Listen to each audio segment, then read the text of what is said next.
Hello guys, जैसा कि आप लोग देख रहे होंगे कि जूनियर असिस्टेंट 3284 का एग्ज़ाम 1 तारीख को संपन्न हुआ है। और पेपर आसान था, कहने को कह सकते हैं, लेकिन इतना भी आसान नहीं था कि यदि मतलब पेपर आसान होता है तो मतलब लोगों के द्वारा ज़्यादा गलती करने के चांसेस रहते हैं, क्योंकि वो जल्दबाजी में रहते हैं, एग्ज़ाम का प्रेशर भी रहता है। काफ़ी ये सब चीज़ें मैनेज करनी पड़ती हैं, और उसी के बीच में काफ़ी पेपर अगर सारा लाता हुआ भी पेपर गलत हो जाता है।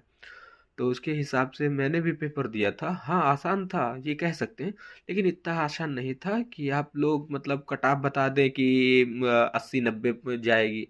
ऐसा नहीं है जेन्युइन, क्योंकि मैं इसलिए कह पा रहा हूँ, आप ये जो बच्चे हैं यही जो कट ऑफ बढ़ाने वाले हैं, यही है 5512 वाले में। ठीक, उसके कुछ बच्चे जीटीए में हैं, और उसी के कुछ बच्चे क्या वीपीओ में हैं। ये सारे बच्चे जो है ना, अगर पहले वैकेंसी हो जाती है, ये सब तो बाहर ही हो जाएंगे। कट ऑफ बहुत ही कम जाने वाला है। और खुद ही मैं 3284 में हूँ, और क्या कहते हैं कि ये 5512 में हूँ, वीपीओ में हूँ। इन सब में मैं खुद ही स्वयं हूँ, जो कि क्या कहते हैं, मैं भी अगर मैं उन्हीं में हो जाऊंगा तो मैं ये छोड़ दूंगा। मैं इस भर्ती का डीवी नहीं कराऊंगा, इसलिए कट ऑफ ज़्यादा नहीं जाएगी।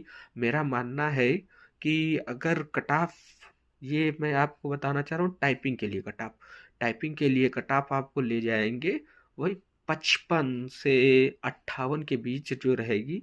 जर्नल की मैं बता रहा हूँ, वो अगर में भी हो सकता है 59-60 हो जाए, उससे तो कतई नहीं ऊपर जाने वाली है। इतने पे आपको टाइपिंग के लिए बुला लिया जाएगा, क्योंकि अटेंडेंस भी ज़्यादा नहीं रही है आपकी। 65 से 70% तक अटेंडेंस रही है, और क्या कहते हैं 30% तो एब्सेंट ही रहे हैं। तो उसी के बीच हम ये कह सकते हैं कि अगर इधर आप मान लीजिए अधिकतम 60 जाएगी कट ऑफ, और फिर अगर बढ़ती भी है 15 से नंबर आप बढ़ा लीजिए, 75 नंबर, 75 में बता रहा हूँ। अधिकतम 75 नंबर जर्नल की कट ऑफ जाएगी टाइपिंग के बाद, डीवी के बाद। क्योंकि बहुत सारे लोग डीवी छोड़ेंगे, स्किप करेंगे अगर इनका पहले हो जाता है। और अगर इनका पहले हो जाता है तो कट ऑफ और कम ही रहने की डीवी के बाद चांसेस है।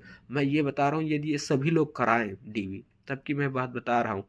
और आप लोग निश्चिंत रहिए, मेरे द्वारा दी गई जानकारी कैसी लगी आपको बताई ठीक। मैं बाकी आप लोग अपने स्तर से बता सकते, कमेंट कितना रहेगा, और किसी चीज़ के लिए अगर कुछ जानकारी चाहिए हो तो आप ज़रूर बताएं।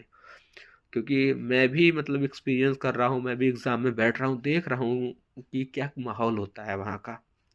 तो इस चीज़ से आप लोग परेशान ना हो, और आप लोग अपनी टाइपिंग तैयारी करते रहें।